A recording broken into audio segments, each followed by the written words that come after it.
பிரம்ம லாபமாகிய அந்த பூரண நிலையை எய்துவதற்கு மரணமிலா பெருவாழ்வுதான் எல்லை.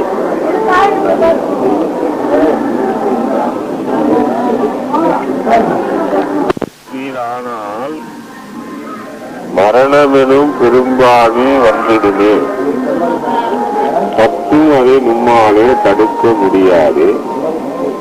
சமரச சன்மார்க்க சங்கத்தவர்களால் எட்டி நின்று தடுக்க வல்லார் எவ்வுலகில் எவரும் இல்லை கண்டு. பற்றியப்பட்ட அனைத்தினையும் பற்றற விட்டு அருள் அம்பலப்பற்றே பற்றுகிறோம் என்றும் இறைவீடு. அப்ப மரணமெனும் பெரும்பாவி வந்துடுமே, சற்றும் அதை நம்மாலே தடுக்க முடியாது. சற்று அதை தடுக்க முடியாதுன்னு சொல்றாரு. அப்படி சற்று தடுக்க முடியாதது எது? மரணம். தடுக்க முடியாத மரணத்தை தடுக்க கூடும்னு சொல்றாரு. யாரால? சன்மார்க்க சங்கத்தார்களால முடியுங்கிறார். அது சாதாரணமா சொல்றாரு.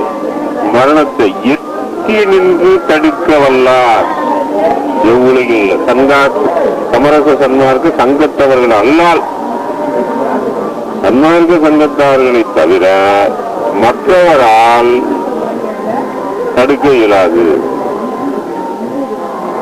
எட்டி தடுக்கிறது, எட்டி நின்று தடுக்க வல்லாருன்னா எட்டி நின்றுன்னு என்ன அர்த்தம்? காலால எட்டி விட்டு ஒரு மரணம் வந்ததுன்னா அது காலால வந்துட்டு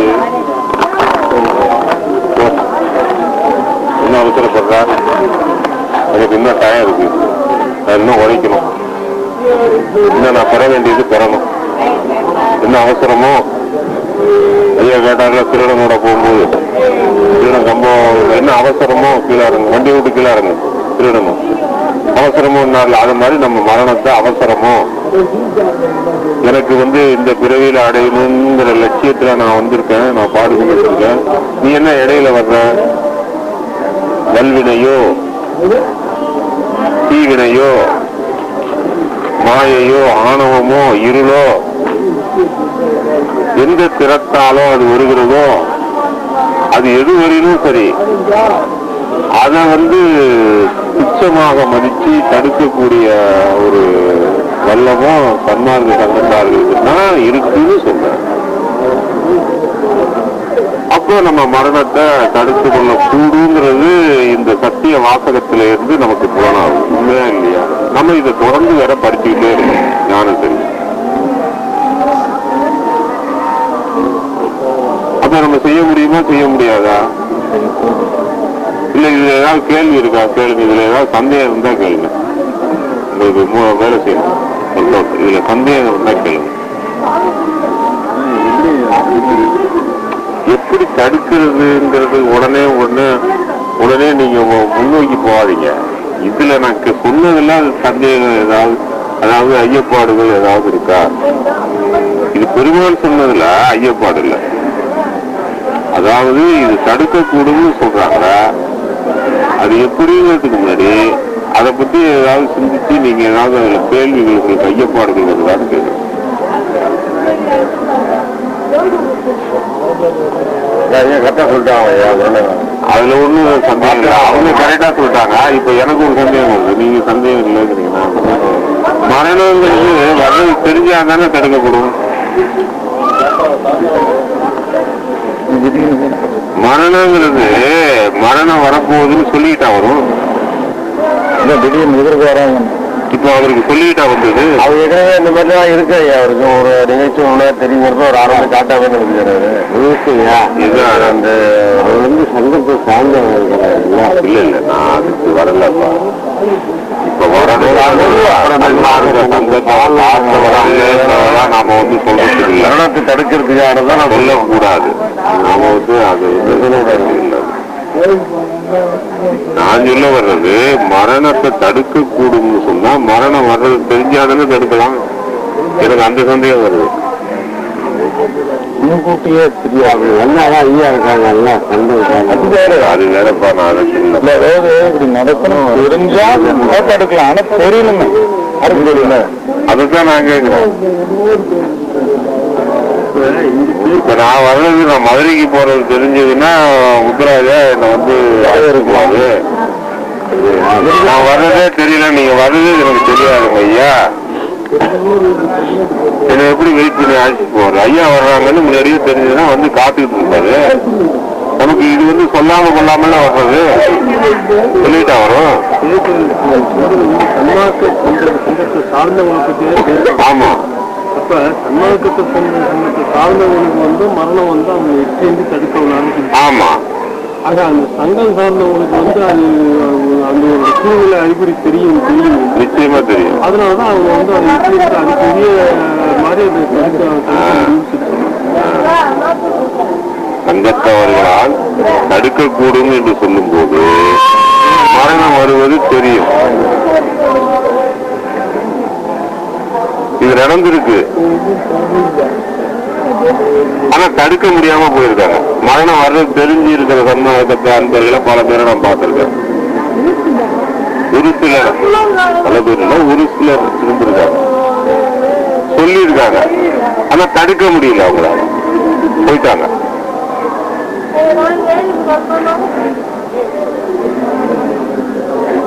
அப்ப சன்மார்க்க சங்கத்தினருக்கு வந்து தெரியும் இது இந்த தருணம் வந்து நமக்கு நிச்சயமா மரணம் சம்பவிக்கும் அப்படிங்கிறது தெரியும். அந்த தருணத்துல தடுத்துக் கொள்ளக்கூடிய ஆட்கள் பெற்றவன் தான் சன்மார்க்க சங்கத்தவன். ஏன் தடுத்துக் கொள்ளணும்? இது என்னங்க கேள்வி? மரணத்தை ஏன் தடுத்துக் கொள்ளணும்னு கேக்குறீங்க? வாழணும்னு ஆசை அப்படியா? அல்ல. அவங்க எதுக்கு தடுத்துக்கிறாங்கன்னா, மரண பயம் மற்றவர்கள் மரணத்தை தடுக்க வல்லார். மரணத்தை கண்டு பயப்படுறதுனால தடுக்கிறது இல்லை அவங்க. அதாவது ஆன்மலாவ இந்த பிறவியில அடையணுங்கிற லட்சியத்தினால தடுக்கிறவங்க. நம்ம அச்சீவ்மெண்ட், நம்ம போய் சேர வேண்டிய இடத்த போய் சேரணும். இன்னும் அது வந்து போய் சேராம இருக்கிறோமே, அதுக்குள்ளார மரணம் வருது என்று அந்த பாடுபடணும், அதை அடையணுங்கிறதுக்காக. வீட்டுல சாதாரணமா உலகியல்ல பேசுவாங்க, கேள்விப்பட்டிருக்கீங்களா? என்னங்க இன்னும் ஒண்ணு எதுவுமே செஞ்சு வைக்கலீங்க, அது உள்ள சுத்தி கொடுத்தாருங்க. என்ன எல்லாம் செஞ்சு வைக்கணுங்க, பிள்ளைங்களை எல்லாம் படிக்க வைக்கணும், பொண்ணு பிள்ளைகள்லாம் கல்யாணம் பண்ணி கொடுக்கணும், சொத்து சுகம்லாம் சேர்க்கணும், இதெல்லாம் சேர்த்து வச்சதுக்கு பிறகு தாங்க எனக்கு வந்து மரணம் வரணும், அதுக்குள்ள மரணத்தை பத்தி பேசணும், இதெல்லாம் நான் செஞ்சதுக்கு பிறகு நான் மரணத்தை ஏமா வரட்டும். அப்ப இது பேசப்படுது, இதுக்குள்ளார மரணம் வந்துக்கூடாது, இதுக்குதான் நம்ம வந்துடுவோம், இதை செத்து இதெல்லாம் செஞ்சுட்டு போனா போயிட்டு போறாங்க. அப்ப மரணத்தை கண்டு பயப்படக்கூடிய பயம் இல்லைன்னு இல்லை, மரண பயம் இருக்கிறது. மரண பயத்தை தவிர்த்தவர்கள் அல்ல. ஆனா சன்மார்க்க சங்கத்தார்கள் இந்த நோக்கத்துக்காக மரணத்தை தடுப்பதல்ல. அவங்களுக்கு இது அல்ல லட்சியம், ஆன்ம லாபம் தான் லட்சியம். அதனால ஆன்ம லாபத்துக்காக, அதை சாதிப்பதற்காக அவர்கள் அதை தடுத்துக் கொள்வதற்கு இப்ப புரியுதா? இப்ப நான் பதிலே சொல்ல வேண்டியதில்லை. இப்ப இந்த மரணத்திற்கு இப்ப விடை தெரியுமா?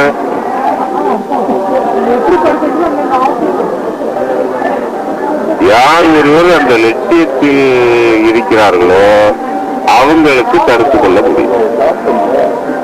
வெறும் உலகியல் லட்சியத்துல இருந்து கொண்டு மரணம் வந்தது என்னால தடுக்க முடியல, சன்மார்க்க சங்கத்தவர்னு சொன்னீங்கல்ல, சன்மார்க்க சங்கத்தவர்னா அதுக்கு உள்ள லட்சணம் இருக்கு. சன்மார்க்க சங்கத்தவனுக்கு என்ன லட்சணம்? சங்கம் சார்ந்தவன்னா அவனுக்கு என்ன லட்சணம்? அப்ப தயாவிளக்கம் பெற்றவன். எல்லாம் பணிகள்லாம் செஞ்சுட்டு இருந்தாங்க, எல்லாம் செஞ்சுட்டு இருந்தாங்க, அப்ப தயவு தானாங்க. அது அல்ல, ஆன்ம விளக்கம் பெற்றவர்கள். ஆன்ம விளக்கம் பெற்றவர்கள் தயா விளக்கம் உடையவர்கள். அந்த தயா விளக்கம் உடையவர்கள் சன்மார்க்க சங்கத்தவர்கள். தயவுடையாரெல்லாம் சன்மார்க்க சங்கம் சார்ந்தவரே, அருளுடையாரெல்லாம் சன்மார்க்க சங்கத்தை அடைந்தவரே. அதனால தயா விளக்கம் உடைய ஆன்ம விளக்கம் உடையவன் யாரோ அவன் சன்மார்க்க சங்கத்தவன். அவன் நிச்சயமா தடுக்கக்கூடும். இதுதான் அந்த இடத்துக்கு நம்ம வந்துடணும். அப்ப இதுல இருந்து இப்ப என்ன ரிசல்ட் வெளிப்படுது? இப்ப எல்லாரும் நம்ம எல்லாம் சன்மார்க்க சங்கத்துக்கு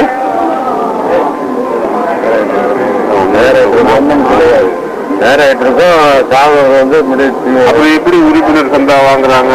இப்ப எல்லாம் சந்தாதாரர் இருக்கு. சன்மார்க்க சங்கத்தவர் அந்த அம்மா கேட்டது, சந்தா கட்டுறீங்களா, நீங்க ஒரு சந்தா சொல்லுங்க, நீங்க தலைவரா இருக்கீங்க, எல்லாருக்கும் சொல்லி ஒரு 130 ரூபாய் சந்தா தரணுங்க. எனக்கு திருப்பி வந்துட்டு சரி, அவங்க பாவம் பெண்மணி, அவங்கள்ட்ட போய் அவங்க ஆசையா நம்ம மேல ரொம்ப ஒரு பிரியமா உட்கார்ந்துட்டு ஐயான்னு சொல்லி அதையும் போய் அப்ப நம்ம பிரதாபத்தை அதை காட்டணும். சரிங்கம்மா செய்வோம்மா அதுன்னு சொல்லிட்டு ஏதோ 5 புத்தகத்தை எடுத்துக்கிட்டு சரி பேசுவோம். அது மாதிரி எந்த உரிமையில நாம சன்மார்க்க சங்கம் என்று சங்கத்தார் என்று சொல்லுவதற்கு நமக்கு அந்த லட்சணம் வந்துருக்கு.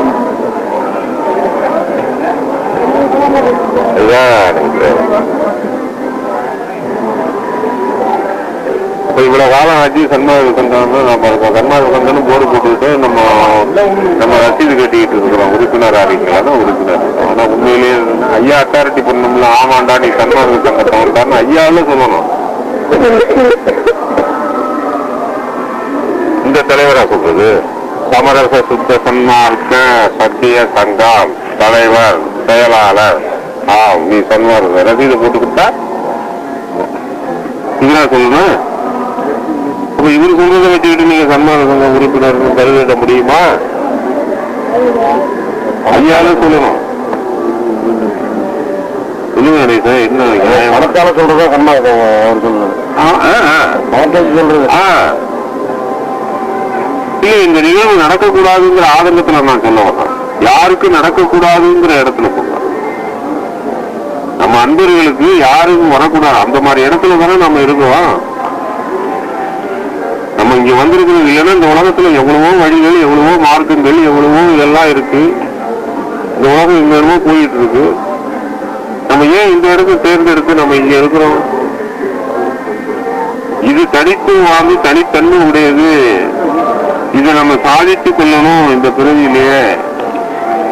அதுதான் சொல்ற மாதிரி நம்ம நிக்கணும். அதுக்கு அவருடைய திருவுருள் வேணும் என்று அவருடைய அருளை பெறுவதற்கு நாம சதா முயன்று கொண்டே இருக்கிறோம். உண்மையா இல்லையா? அதுதான் முயன்று கொண்டு இருக்கிறோம். நமக்கு வேணா அவ்வளவு விளக்கம் இல்லாமலும் வழிமுறை தெரியாமலும் இருக்கலாம். வழித்துறையை மெல்ல மெல்ல நம்ம பெருமாள்கிட்ட கேட்டுக்கிட்டு இருக்கோம். எனக்கு தெரியுங்கிற தான்கிற ஆணவத்திலையும் அல்ல அகந்தையிலையும் எல்லாம் எனக்கு தெரியும். இங்கே இப்ப நம்மவர்களை பொறுத்தளவில் அப்படி யாரும் தன்னை இறுக்கத்துல இறுக்கமானவர்களாக இல்லை. எல்லாமே கலந்தவர்கள். பெருமாள் சமூகத்துல கலந்தவர்கள். அவர் சமூகத்துல வச்சு எனக்கு சொல்லுங்க, எனக்கு வழி விரையுது, வழி இது முறையுது, நீ செய்யும் துணிவு இது. அந்த துணிவை பெற்றுக் கொள்வதற்கு வழிமுறை முறையை சரியா ஆண்டவத்திலிருந்து பெற்றுக்கொள்ளணும்னு முயற்சி பண்ணிட்டு இருக்கோம். அதைத்தான் அப்படி பெறுவதற்கு என்ன காரணம்னா, இந்த ஒரு பெரும் லாபத்தை அடைஞ்சே தீரணும்,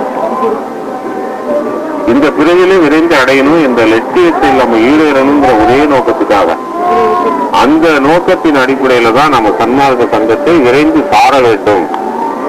அதற்கு ஆன்ம விளக்கம் பெற்றவர்களாக இருக்க வேண்டும். ஜீவகாருண்யம் நம்மிடத்திலே விளங்க வேண்டும். அறிவு அன்பு விளங்க வேண்டும். அதனால் உபகார சக்திகள் எல்லாம் விளங்க வேண்டும். அந்த உபகார சக்தியினால் எல்லா நன்மையும் விளைய வேண்டும். இதுதான் நம்முடைய நோக்கம். பெருமானுடைய ஆசையும் அதுதான். அதனால இந்த மாதிரி ஒரு கிஃப்ட் இருக்கு. இந்த இடத்தை நம்ம அடையணும், அவசியம் அடையணும், சீக்கிரமா அடையணும். அதுக்கான முயற்சியில வாங்க. வேற எதுலாம் அச்சீவ்மெண்ட் பண்றீங்க, மனிதன் அது என்ன உலக இதுல புக்ல பேர் வர்றது, கின்னஸ் புக்ல தான் பேர் வரணும்னு அசுர சாதனையெல்லாம் செய்யறான், பயிற்சி பண்றான், அதை பண்றான், இதை பண்றான். இது பெருமானுடைய கின்னஸ்ல வரணும்னு நம்ம இவ்வளவு பேரு சாதனை உட்கார்ந்துட்டு வந்துகிட்டு இருக்கிறோம். நம்ம அந்த அவர் இதுல பதிவு பண்ணீங்க வாங்கன்னு சொல்றாரு. அதுல நம்ம பதிவாளர் ஆகணும், பதிவு செய்து கொள்ள வேண்டும் என்று அந்த சாதனையில நம்ம முயன்று இருக்கிறோமா? அதுக்கு பயிற்சி பண்றோம். இதுக்கு என்ன பண்ணிருக்கோம்? அதுல வெறும் பேரு தான், புகழ் தான். அப்படின்னா காசு எதுவும் கொடுப்பான். ஆனா இது அப்படி இல்லையே. உங்களுக்கு நிச்சய இன்பத்தை அளிக்க வல்லது, நிறைந்த ஆயுளை கொடுக்கக்கூடியது, மேன்மையான லாபத்தை வழங்கக்கூடியதாச்சு, மரணத்தையே தடுக்கக்கூடியதாச்சு. இப்பேற்பட்ட ஒரு கிஃப்ட் கிடைக்காத. அப்ப இந்த மாதிரி கிஃப்ட் தர்றாரு, வழங்குறாருங்கும் போது நம்ம ஏன் அதை பெற்றுக்கொள்வதற்கு இன்னும் அதாவது தயக்கம் காட்டி கொண்டிருக்கிறோம்? தயக்கம் காட்டல. ஏன் அதுல விரைந்து செல்வதற்கு இயலாதவர்களாக ஏன் இருக்கிறோம்? தடையானது எதுவுமே இல்லை என்று தெரியும் பொழுது விரைந்து வருவதற்கு ஏன் சுணக்கம்? சிந்தனையில என்ன இருக்கு? அறிவுல என்ன இருக்கு? அதைத்தான் நாம் ஒவ்வொருவரும் கேட்டுக்கொள்ளணும். கேட்டுக்கொண்டு நாம் அதுல வருவதற்கு முயற்சி செய்ய வேண்டும். அதை நம்ம பயன்படுத்திக் கொள்ளணும். அது அவசியம். இப்ப சொல்ற செய்தி, இப்ப பேசிய பேச்சுல இந்த இடம் முக்கியமானது. இந்த இடத்தை நாம அறிந்து வரணும். நமக்கு இந்த இடத்தை நம்ம பெற்றுக்கொள்ளணுங்கிறதுக்கு